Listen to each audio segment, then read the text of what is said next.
abraço para todos que estão no YouTube, um grande abraço de urso. Então vamos continuar. Na outra aula,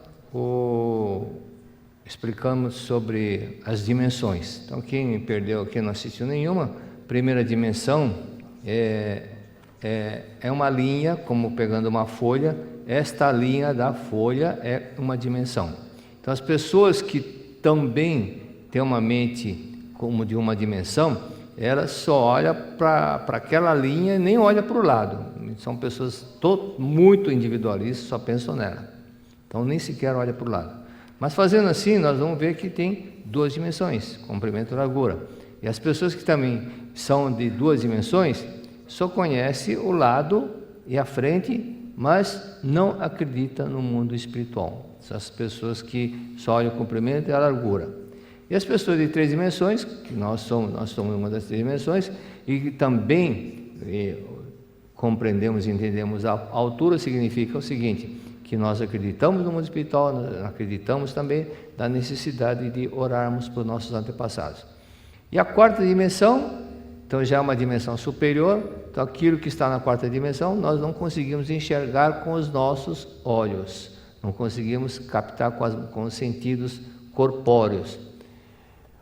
Então aquilo que está na quarta dimensão são os espíritos que já estão na quarta dimensão, mas não é, ainda os espíritos que estão na quarta dimensão não são aqueles espíritos elevados, são espíritos ainda que ficam discutindo, brigando, minha região é melhor que a sua e outras coisas a mais. Também as ondas hertzianas, ondas de rádio, televisão, celular, outras coisas estão na quarta dimensão. E na quinta dimensão também é um mundo espiritual, mas espíritos mais evoluídos, bem mais evoluídos, estão na quinta dimensão. E agora, o mundo da sexta dimensão é o mundo do amor. O amor, transcendendo o fenômeno, permite-nos ver a unidade da vida, existente no âmago das aparências fenomênicas. Tendo-se amor, consegue-se penetrar nas almas das pessoas que aparentemente existem separadas uma das outras. Ou seja, entende-se o sentimento das pessoas. Tá? Entende-se o sentimento das pessoas. Por isso que os espíritos, à medida que as pessoas quando vão evoluindo, elas como vão se colocando no lugar do outro, entende o outro. Mas aquele que não entende o outro, numa próxima encarnação, terá que vir na condição do outro para começar a entender o outro. Por isso que a pessoa que não compreende e é racista, por exemplo, quando perguntaram para o Yogananda, então as pessoas que são racistas, na próxima encarnação, virão na raça que ele discrimina? Sim, com certeza, para aprender a entender o que é naquela situação. E assim as pessoas vão evoluindo quando passam a entender, passam a manifestar o sentimento. E esse sentimento de empatia é que faz com que manifeste-se mais amor. Na penúltima linha, aquele que entende o sentimento dos outros, pensa em retirar-lhes o sofrimento e dar-lhes alegria.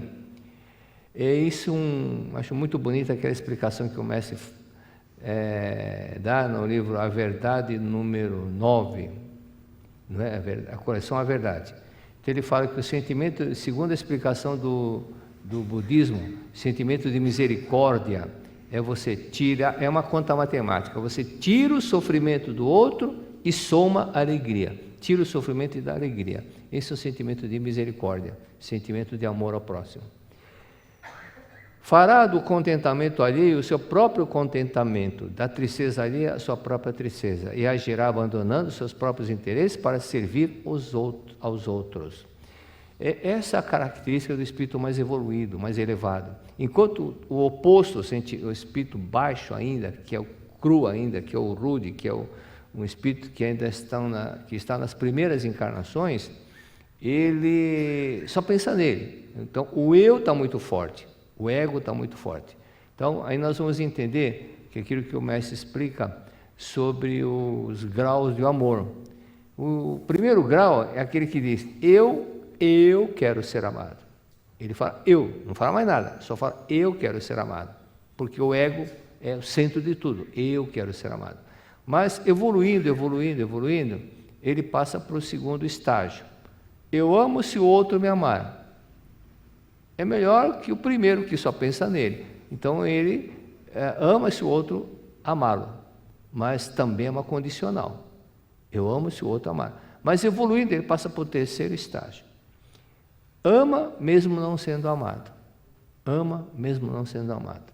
E mais alto ainda, ama mesmo sendo maltratado. Isso Cristo provou, que ele estava nesse altíssimo grau do amor. Mesmo sendo crucificado, ele amou, perdoou as pessoas. Quando todos despertarem para esse tipo de amor, ou seja, quando todos adentrarem no mundo da sexta dimensão, por ser este o mundo do amor, acabarão o conflito da humanidade e terminarão a guerra neste mundo. Então, quando a humanidade toda conseguir adentrar no mundo da sexta dimensão, não haverá mais conflito, não haverá mais guerra. Existe quando estão abaixo da sexta dimensão, quando o ego está muito alto, quando o ego, as guerras, numa das revelações divinas, diz o seguinte: guerra é choque de ego que faz provocar a guerra. Por isso, quando não houver mais ego e manifestar o amor, não tem mais conflito. Por si só acontece a harmonia. Por isso que diz aqui, quando todos adentrarem para esse mundo, para esse tipo de amor, seja quando todos adentrarem no mundo da sexta dimensão, por ser este o mundo do amor, acabarão aqui faltou os conflitos da humanidade e terminarão as guerras neste mundo. Este mundo do amor, da sexta dimensão, é o mundo espiritual dos fundadores das religiões que pregam o bem e o amor, os quais se comunicam ainda com o mundo da sétima dimensão. Como está próximo à sétima dimensão, que é a dimensão maior, né? Então, o mundo da sétima dimensão é o mundo de Deus. O mundo da sétima dimensão é o mundo espiritual de Deus, o mundo origem da criação. Por isso, quando fala a grande vida do universo, nós estamos falando do mundo da sétima dimensão. Onde habitam Amitabha, Kangyur Bosatsu, que agora o professor Masaru Taniguchi traduziu como Bodhisattva, que reflete os sons do mundo. Recordando que Bodhisattva é uma expressão budista, ok? Kangyur também é uma expressão budista. E nós estudamos também, que consta nesse livro Preleções sobre a Sutra Sagrada, que essa expressão Kangyur Bosatsu é para Kangyur Bosatsu, ou Bodhisattva, que reflete o som do mundo, é para a expressão para os budistas. E para os shintoístas é Deus Sumiyoshi, a divindade Sumiyoshi. E para os cristãos representa o arcanjo Miguel. Então, de acordo com a fé de cada um, para os cristãos, não vai aparecer, se for aparecer uma imagem de uma divindade, não vai aparecer Kangyur Bosatsu, vai aparecer uma Virgem Imaculada, vai aparecer exatamente uma imagem que o católico, os cristãos, né, não só católico, se identificam.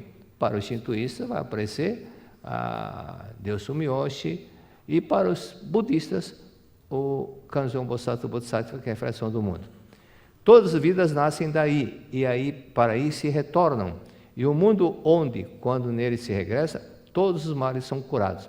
Por isso que, esse é um detalhe muito importante, numa oração mútua, uma das partes importantes da oração mútua é a explicação. Quando as pessoas começam a entender bem a explicação, a parte preparatória da oração mútua, ou seja, ajustar a mente, afinar a mente e conseguir adentrar nesse mundo da sétima dimensão, quando termina a oração mútua, ela está curada, as doenças desapareceram. Por quê? Porque ela entrou num mundo que transcende totalmente o mundo fenomênico, um mundo que não existe miséria, não existe sofrimento, não existe doença. Então, mentalmente a pessoa consegue adentrar nesse mundo, em consequência disso, o resultado é a cura. É um mundo onde, quando nele se regressa, todos os males são curados. Denomina-se o mundo onde se ergue o templo da cura divina, porque é o mundo origem da vida, quando ele se regressa, não há doença que não seja curada. Aí explica por que acontece tantos milagres. E principalmente quando no preparo mental, nós falamos muito para as pessoas que ainda guardam mágoa, ressentimento, para perdoar as outras pessoas. E até menciono, eu falo isso, as pessoas que não tomaram a decisão de perdoar, não adianta se apresentar para receber orações. Agora, nesse fim de semana, irei para Uberlândia. E eu lembro que no seminário anterior, no seminário da luz anterior, ocorreram duas coisas que chamaram a atenção. E na hora final do seminário da luz, eu estava lá agradecendo a participação das pessoas, e ficou do meu lado o prefeito em exercício. Ele estava bem do meu lado direito, ele disse, quando todo mundo, já o pessoal do salão havia saído, ele disse, professor, preciso contar uma coisa, eu tinha problema de surdez num dos ouvidos, me curei agora, ele se curou. E também aconteceu um fato que me disseram depois, que um senhor foi na cadeira de rodas assistir o seminário em Uberaba, e no dia seguinte foi em Uberlândia, mesma regional. Só que esse senhor, no dia seguinte, ele foi de ônibus para Uberlândia, porque lá ficou curado das pernas e foi de ônibus andando, né? Então isso acontece porque ele entrou, conseguiu adentrar nesse mundo da sétima dimensão. E para adentrar no mundo da sétima dimensão, não é com ódio, não é com mágoa, não é com ressentimento. Então, às vezes a pessoa fala, eu conheço Eitonê, conhece, mas não pratica, não adianta nada. É isso que acontece com os colecionadores de orientação. Eu chamei apelido que preciso até patentear esse nome. Pessoas que pedem orientação para um para o outro, mas não pratica nada. Não pratica por quê? Porque no inconsciente ela não quer ficar curada. Ela sabe que se praticar vai ficar curada, não pratica. Ou também são pessoas que só querem autocompaixão, quer que todo mundo tenha pena dela. Então fica lamentando para um, lamentando para outro, lamentando para outro. Não querem ficar curadas, porque se ficarem curadas não tem como lamentar. Como querem lamentar? São as pessoas que só atraem problemas. Pessoas que buscam autocompaixão sempre criam problemas para que seja motivo de compaixão dos outros. Sempre que compram um produto, que pessoas que reclamam, sempre que compram produto, vem com defeito para poder reclamar. Então veja como que a mente é. A nossa mente, ela cria armadilha para a própria pessoa. Nas três linhas finais. O templo da cura divina do mundo fenomênico é a projeção do templo da cura divina do mundo da imagem verdadeira do mundo da sétima dimensão. Então, existem aquelas projeções, ou seja, existem o fenômeno que é autêntico aqui na Terra e o fenômeno que não é autêntico. O fenômeno autêntico é aquilo que acontece conforme a oração Pai Nosso. Seja feita a vossa vontade aqui na Terra como já existe no céu. Esse é o fenômeno autêntico. O fenômeno que não é autêntico é a projeção da mente do homem. Projeção da mente do homem. Guerra, miséria, sofrimento, aqueles conflitos de um querer fazer uma bomba melhor que o outro, aquele sentimento de inveja, de ódio, tudo isso materializa em forma de confusões aqui na Terra. Abortos provocados geram problemas, catástrofes, inundações e outras coisas mais. Tudo é projeção da mente, ok? Como o mundo da sétima dimensão é um mundo onipresente, ele existe também dentro de cada um. Foi por isso que Jesus disse, o reino de Deus está dentro de vós. O único problema é se a pessoa conseguirá ou não ajustar o mental com a frequência do comprimento da própria onda de Deus. E para ajustar na frequência da própria onda de Deus, nós temos que entender a frase de Jesus Cristo. Buscar em primeiro lugar o reino de Deus e a sua justiça. O reino de Deus, a sua justiça, significa estar de acordo com a lei de Deus. Justiça significa justiça, aquilo que é correto. Então, aquilo que é correto, que é real, que é a realidade, é o que Deus criou. Para que nós possamos estar de acordo, buscar o reino de Deus, a sua justiça, significa buscar o reino de Deus e estar de acordo com a lei de Deus, que é a lei do amor. É a lei do amor. Então, para se ajustar com a lei de Deus, é importante que as pessoas anulem o ego e perdoe e ame as pessoas. Por isso que Cristo disse, amai os vossos inimigos. Aí já é um passo para a pessoa conseguir adentrar nesse mundo da sétima dimensão. Enquanto a pessoa, eu perdoo fulano menos outro, a perdoo fulano menos outro, não, tem que aprender a perdoar indistintamente todas as pessoas. Aí nós vamos entender por que a ligação pais e filhos são kármicos. Às vezes a pessoa reencarnou para se harmonizar com algumas pessoas, mas não conseguiu perdoar, não conseguiu se harmonizar. Então tem nova chanchinha, né? Aí vem como marido e mulher, chega uma hora que já vem com tão próximo que aprender a se harmonizar com essas pessoas. Vamos na página 21, não, página 32 da Verdade da Vida 21, página 32, primeiro parágrafo. Em suma, quero dizer que o mundo da imagem verdadeira não é um mundo amorfo, indefinido e vazio. É um mundo tão maravilhoso que é impossível imaginá-lo e muito menos expressá-lo em palavras. É até preferível não dizer nada, pois a comparação com belezas do mundo fenomênico deturpa sua beleza, para não reduzir a beleza infinita com adjetivos restritivos. Diz-se que no mundo da imagem verdadeira não existe nada que seja limitado, definível, descritível. Na matemática, gravam-se 2 nadas, zeros unidos, para simbolizar o infinito. De modo análogo, dizemos, nada existe, para simbolizar o infinitamente majestoso mundo da imagem verdadeira. Mas engana-se quem pensa que realmente nada existe nele, pois se trata de um mundo de suprema harmonia e perfeita ordem, constituído de sabedoria infinita, amor infinito e vida infinita de Deus. Compreender isso é de fundamental importância.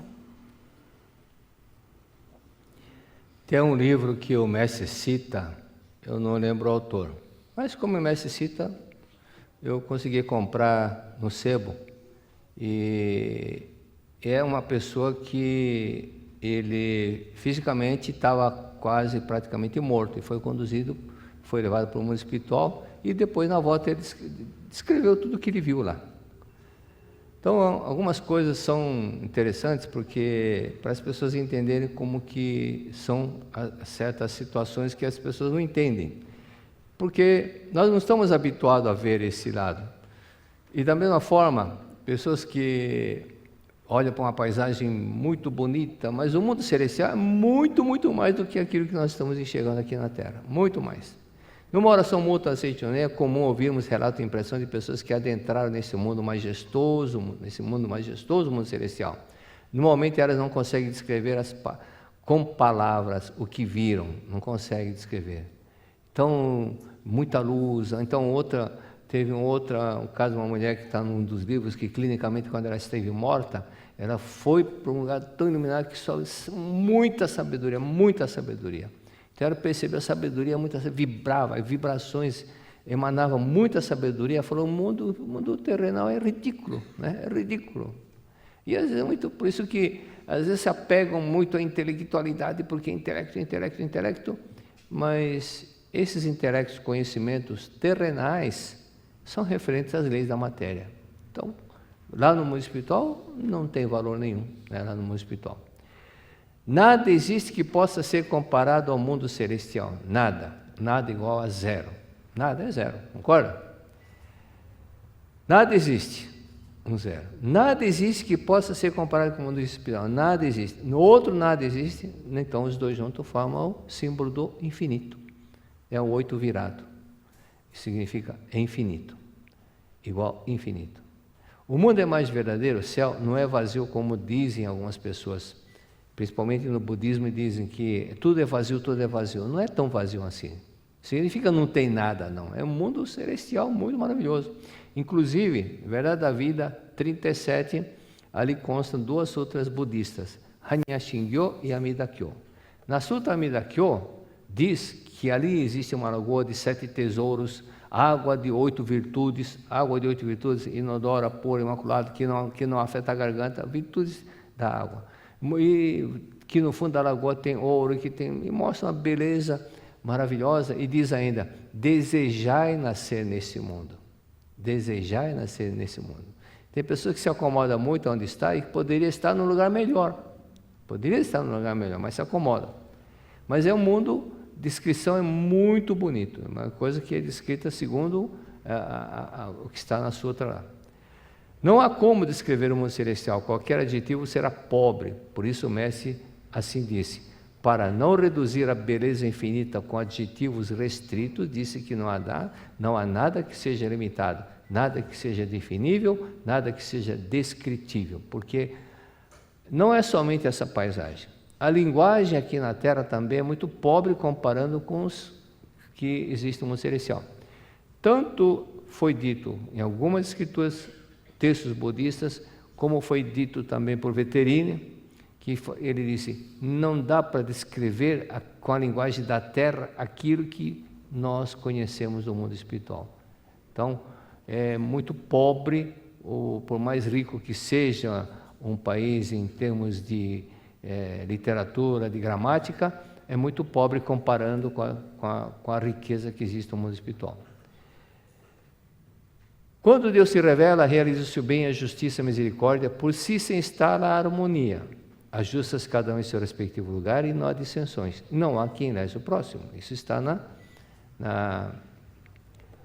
Sutra Sagrada. Então, relatos de impressão, para que vejam que como a pessoa consegue adentrar no mundo celestial, na página 74 desse livro, Preleções sobre a Sutra, aqui diz de um senhor, ele estava na época da guerra. Então, na época o exército comunista chinês era chamado de tropa Hachiro. E assim que soube da rendição japonesa, avançou sobre a Manchúria e tentou prender os soldados nipônicos que se evadiram sem se desarmar. Então, a ordem a todos os soldados japoneses tinham que se desarmar. Mas aqueles que não se desarmaram, então os soldados chineses estavam atrás. Então, os soldados feridos, ensanguentados e cambaleantes, que escaparam do cerco chinês, foram usando espada como bengala até a academia da Seichono-ie, construída pelo Sr. Nonaka em Anzan, solicitando-lhe refúgio. Manchúria era um território que estava sendo ocupado pelos japoneses até então. E ali estava morando esse senhor Nonaka. Aí o Sr. Nonaka descreve o seguinte: sendo cidadão japonês, não poderia deixar de dar-lhes abrigos, porque apareciam uns soldados pedindo ajuda e se refugiando na academia. Cuidou de um número relativamente grande de soldados, dando-lhe comida, e após se recuperar da fadiga, deixava que fugissem para outro local. Isso chegou ao conhecimento da tropa Hachiro, chegou ao conhecimento da tropa dos chineses.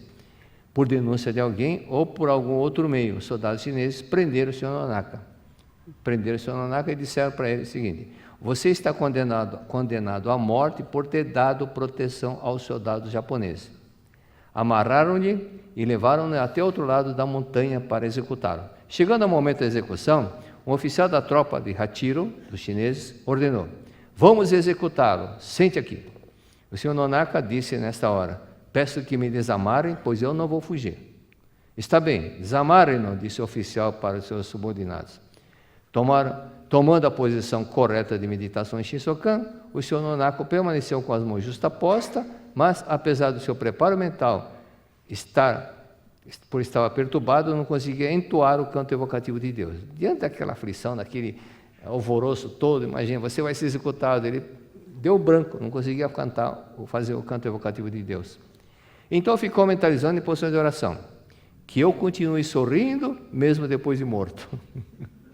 Que eu continue sorrindo mesmo depois de morto. A única frase que veio na mente dele.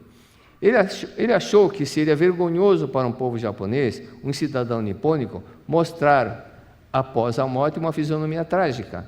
Então ficou mentalizando fervorosamente diante dos soldados que apontavam com a arma: que eu continue sorrindo mesmo depois de morto. Que eu continue sorrindo mesmo depois de morto. Sob a ordem do comandante dos francos atiradores, 6 soldados apontaram a arma, mas demoraram para dar o tiro. O comandante murmurou em chinês. Como ele sabia o chinês, ele entendeu: jamais vi um homem tão difícil de ser abatido. E continuou: se ficar de frente em posição de oração, não dá. Se ficar de frente em posição de oração, não dá para tirar. Levante-se, vire para trás. Seria uma covardia um povo japonês receber tiros nas costas. Não virei de costas. Respondeu o Sr. Nonaka, mas foi violentamente virado para o outro lado pelos soldados. Sem alternativa, ele se sentou de costas e ficou a orar: que eu continue sorrindo, mesmo depois de morto. Assim permaneceu com o rosto sorridente, preparado para a morte. Contudo, eles demoravam para atirar. Finalmente o comandante dos francos atiradores disse: jamais vi um homem tão estranho. Por mais que eu queira dar a ordem para atirar, não consigo. Não posso deixar que o matem. Vou considerá-lo morto por execução. Por isso, fuja. Vai embora. Ele fugiu. Mas aí depois aconteceu um fato interessante.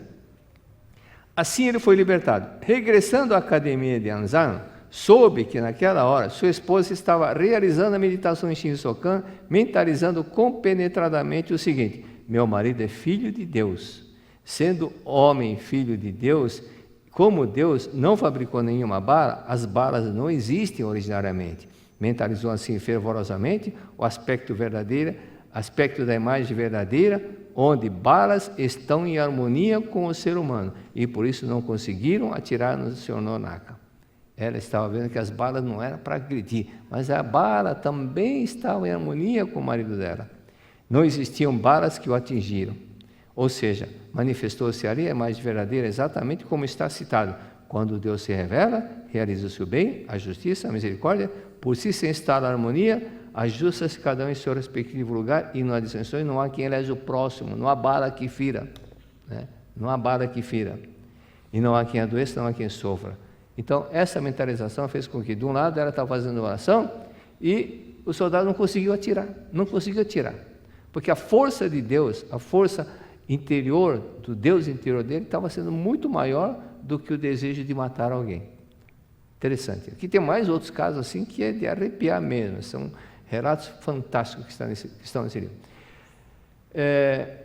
Eu comprava muito, quando estava na época do, assim, jovem, adolescente, eu tinha dificuldades com o idioma português, por ser filho de japonês. Então, uma professora, vendo meu esforço, ela disse: leia bastante, leia bastante, leia bastante. E eu segui o conselho dela. Então, quando chegava a época do aniversário, meu pai perguntava: o que você quer de presente? Eu falava: dinheiro. Dinheiro para quê? Para comprar livro. Meu pai dava um sorriso, né? Mas o dinheiro que ele dava não era dinheiro, era dinheiro. Que dá para comprar um livro. Mas eu ia na livraria Sebo, ao invés de comprar um, trazia 10 para casa. Então, assim, fui lendo. E com isso, a gente vai vendo assim que alguns detalhes da importância de você ter livros importantes, livros bons, está sempre lendo. Então, eu costumo dizer que na hora que eu entro no avião, a primeira coisa que eu faço antes de colocar a bagagem em cima, já tiro o livro para ficar lendo. E vou ficar lendo, até reverenciar o livro, né?